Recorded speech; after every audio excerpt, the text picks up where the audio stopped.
Welcome back, everyone. Today, we're going to be taking a deep dive into what it means to be a spiritual seeker.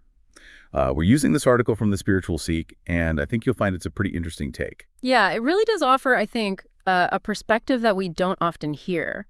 Even when we have these really sincere aspirations for spiritual growth, the article suggests that a lot of times we get tripped up by just our basic human nature. And it really starts right out of the gate with this observation. Mm. Uh, even people who have lived a long life have a lot of experience. Think about, people who are elderly. Even they, when confronted with something unexpected, they still react in very human ways. Right. So it kind of shows the limitations of our understanding. No matter how much experience we have, there are always going to be things that happen that we just don't know how to handle. And that's where our human nature, those emotional responses, I think that's what the article's getting at, that those things really color, the way that we approach our spiritual aspirations. And then it kind of goes from there into talking about relationships, right? The idea that even those really close bonds that we form, friendships, they can dissolve really quickly. The article uses this analogy of a bubble bursting. And it doesn't stop at just friendships either. Even family, which you would think are some of the strongest bonds that we have, those can be subject to change as well. So Yeah. it really makes you think about where we find that sense of security, when even those relationships can shift and change.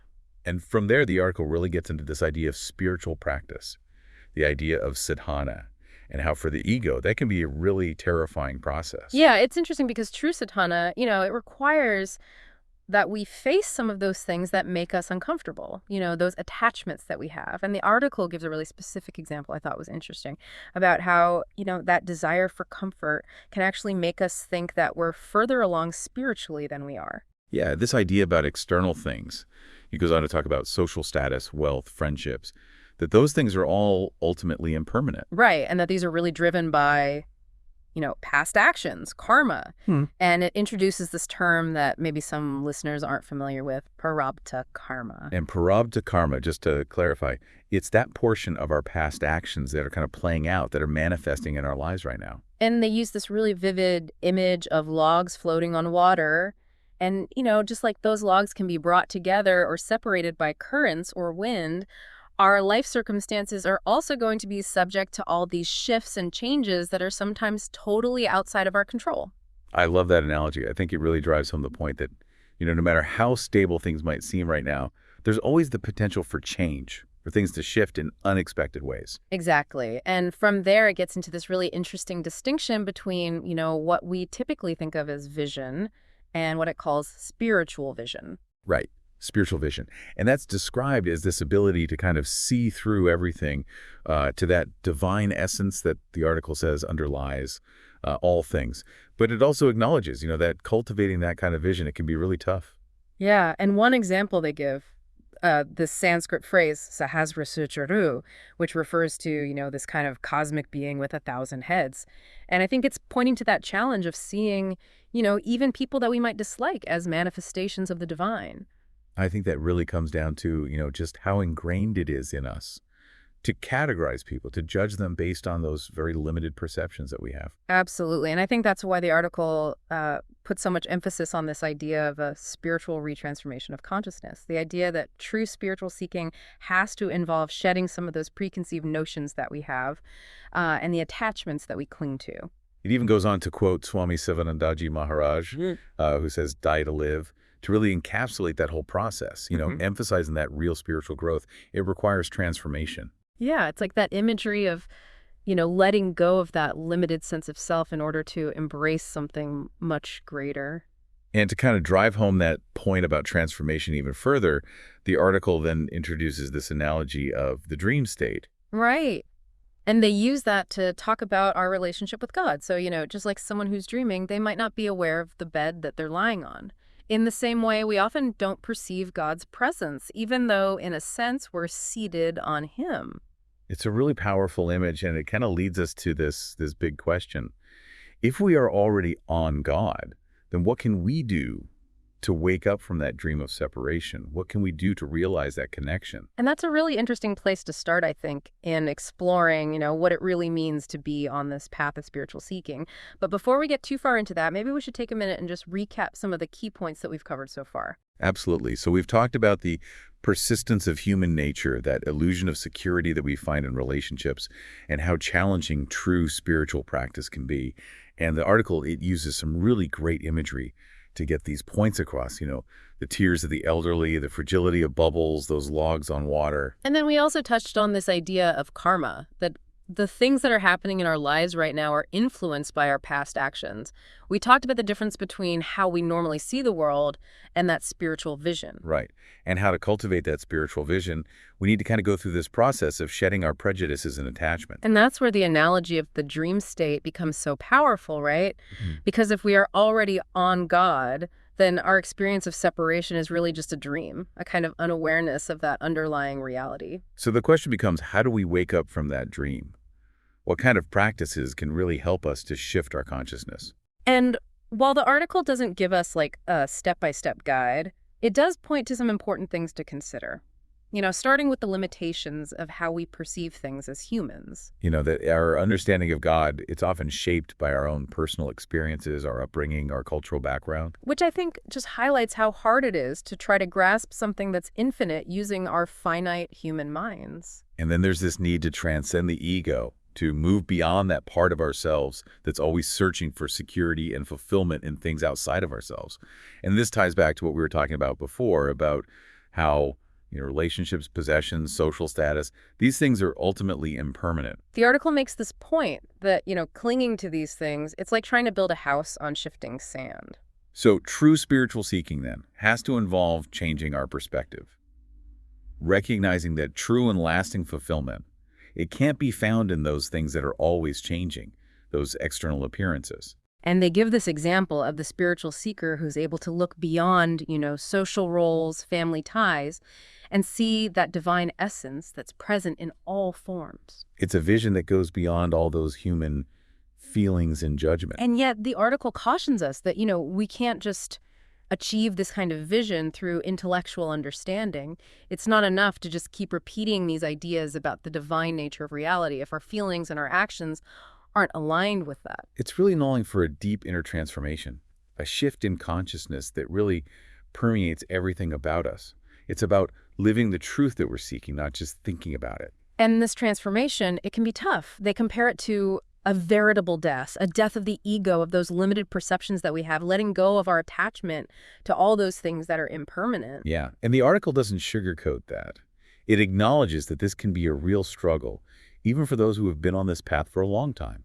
But at the same time, there's this message of hope, reminding us that, God isn't this distant being separate from us. Right, it brings back that analogy of the dreamer who's lying on the bed, totally unaware of it. And in the same way, we are already on God, connected to that divine reality, even though right now it feels like we're separate. So if that's the case, if we're already in this state of union, even unconsciously, what does that mean for how we approach our spiritual practices? I think it suggests that maybe we need to shift our focus. Instead of trying to reach for something outside of ourselves, it might be more about removing those things that are blocking our perception of what's already there. It's not about adding something new, but about letting go, letting go of those beliefs and attachments that are keeping us trapped in that illusion of separation. Exactly. And the articles call for a spiritual retransformation of consciousness. I think that's what it's pointing to. It's about this really fundamental shift in how we see ourselves, how we see the world, and our relationship to the divine. And it's not like this happens overnight. The article is really clear that this is a process. It's something that unfolds and deepens over time.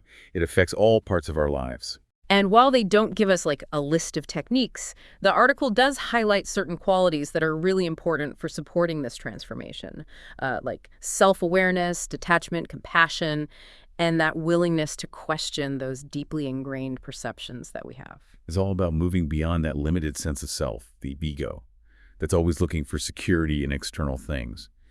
And the article reminds us that true strength and fulfillment, they come from a much deeper place, from recognizing that we're already connected to that divine source. And recognizing that connection, it's not just some abstract idea. The article suggests that it actually changes how we live in the world. It affects our relationships, how we act, how we respond to challenges, even how we experience those everyday moments. Mhm. And this transformed consciousness, the article says, it allows us to see the world differently, to recognize that spark of divinity in everyone. And when we can see that, I think it naturally leads to more compassion, more understanding, and that sense of interconnectedness that goes beyond our human judgments and prejudices. It can inspire us to be kinder, more generous, and to act with more wisdom. So in the end, what the article is saying is that true spiritual seeking, it's about embodying that transformed consciousness. It's about becoming, as they put it, veritable God-men in this world. It's about living from that place of deep interconnection and expressing those qualities of love, wisdom, and compassion in all that we do. It's a pretty powerful invitation. It's a challenge to wake up from that dream of separation and to realize our true nature. And it's a journey that requires a lot of courage, a lot of commitment, and that willingness to really embrace that transformative power of spiritual practice. And as we wrap up this part of our deep dive into this article from The Spiritual Seek, we want to encourage you to really sit with these ideas, to explore your own spiritual journey, and think about how you can put these insights into practice in your own life. Because this path of awakening, it's open to all who choose to seek it. Hmm. So we were talking about that dream state analogy, right? That idea that we're already on God, but just not aware of it, like we're dreaming. Yeah, the article really uses that to drive home the point that our experience of being separate from the divine, it's not necessarily the truth. It's more like we're just not seeing things clearly. So if that's the case, if that connection's already there, even if we're not conscious of it, then what does that tell us about how we should approach our spiritual practices? It might mean shifting our focus a bit. Instead of always striving to reach something outside of ourselves, maybe it's more about clearing away those things that are blocking us from seeing what's already there. So less about adding something new, more about letting go of what's already there, like those old beliefs, those attachments, all those things that keep us feeling separate. Exactly. And I think that's what the article is getting at when it talks about this spiritual retransformation of consciousness. It's about really changing how we see ourselves, how we see the world, and how we understand our relationship to the divine. And this transformation is not like flipping a switch, right? Yeah. The article makes it clear that this is a process, something that unfolds over time. Right. It's ongoing. And while the article doesn't give us, a set of instructions to follow, it does talk about some specific qualities that are really important for supporting this transformation. Things like self-awareness, detachment, compassion, and the willingness to challenge those perceptions that we've always held on to. And all of those point to moving beyond the ego, right? Moving beyond that part of ourselves that's always looking for security and happiness in those external things. And that goes back to what we were talking about earlier, how those external things, they're not a stable foundation. Yeah. Whether it's relationships, possessions, status, those things are constantly changing. So the article's saying that true strength, true fulfillment, that has to come from somewhere deeper, from recognizing that connection that we already have to that divine source. And when we start to see that connection, when we start to recognize it, the article suggests that it starts to show up in how we live our lives. It affects how we interact with people, how we respond to those challenges that come up, even how we experience those everyday moments. Yeah, and the article suggests that this kind of transformed consciousness, it allows us to see the world in a whole new way, to recognize that spark of the divine in everything around us. And when we can see that, it just naturally leads to more compassion, more understanding, and that sense of connection that goes beyond those human judgments and prejudices. It can inspire us to act differently, to be more kind, more generous, to bring more wisdom into our actions. So ultimately, the article is saying that true spiritual seeking, it's not just about personal growth. It's about embodying this transformed consciousness, about becoming, as they put it, veritable God-men in this world. It's about expressing those divine qualities, love, wisdom, and compassion in everything that we do. And it all comes back to that question that the article posed earlier. If we are already on God, if that connection is already there, then what can we do to wake up and really experience that? That's a question that each of us has to explore for ourselves. It's a call to look inward and see what resonates with us. And as we continue this deep dive into this article from The Spiritual Seek, we invite you to do just that, to keep reflecting on these ideas and see what they spark in you, and to consider how you might take those insights and weave them into your own unique spiritual journey. It's interesting, the article doesn't lay out a specific path or any techniques for spiritual practice, but it does really seem to emphasize this shift in how we think about it, moving away from those external goals. It's like it's reminding us that what we're looking for is already within us. Like we were saying before, using that analogy of a dreamer, we're already on God, but we're just not aware of it. So if that connection's already there, how do we start to wake up to it? How do we approach our spiritual practice in a way that acknowledges that reality? I think it starts with looking inward. Instead of constantly striving for something outside ourselves, maybe the focus should be on removing those internal barriers. Those barriers that are keeping us from seeing what's already there, those beliefs, the attachments, all the conditioning that keeps us stuck in that illusion of separation. Exactly. And that's where the article's emphasis on spiritual retransformation of consciousness comes in. It's not just about tweaking a few things here and there, it's about a fundamental shift in how we see ourselves, the world, and our relationship with the divine. And the article is pretty clear that this kind of transformation is not a one-time event. It's something that unfolds over time. It's an ongoing process, a gradual deepening of awareness that starts to affect all areas of our lives. And while the article doesn't prescribe specific methods, it does talk about some key qualities that can help us along the way. Like self-awareness, detachment, compassion, and that willingness to question those deeply held perceptions that we have, those things that we might not even realize are shaping our view of the world. Right. And I think all of those point to this need to move beyond the ego, beyond that limited sense of self that's always trying to find security and fulfillment in things outside itself. Which brings us back to that idea that true fulfillment can't be found in those external things, whether it's relationships, possessions, or achievements. The article reminds us that those things are constantly changing. They're not a stable foundation. And when we shift our focus inward, when we start to cultivate those qualities the article talks about, then our actions in the world start to reflect that inner transformation. So it's not just about personal growth. It's about how that inner work starts to ripple outward and affect how we interact with everything and everyone around us. The article suggests that when we see the world through the lens of this transformed consciousness, we start to see the divine in everything.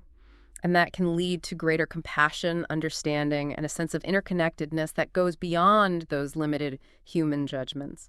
It's inspiring, really. Mm. It suggests that this kind of transformation has the potential to make us more kind, more generous, and more wise in all of our actions. And that's what the article ultimately calls us to do, to become, as it says, veritable God-men in this world, to live from that place of deep interconnection and express those qualities of love, wisdom, and compassion in everything that we do. It's a powerful invitation. It circles back to that question the article asks. If we are already on God, if that connection is already there, what can we do to wake up to it, to really experience that truth? That's a question that each of us has to grapple with. And as we come to the end of our deep dive into this article from The Spiritual Seek, we invite you to continue pondering that question, to explore what resonates with you and see how you might bring these insights into your own spiritual journey. The path is there for those who seek it. Absolutely. And it's a journey that we're all on in our own way. Thanks for joining us for this deep dive.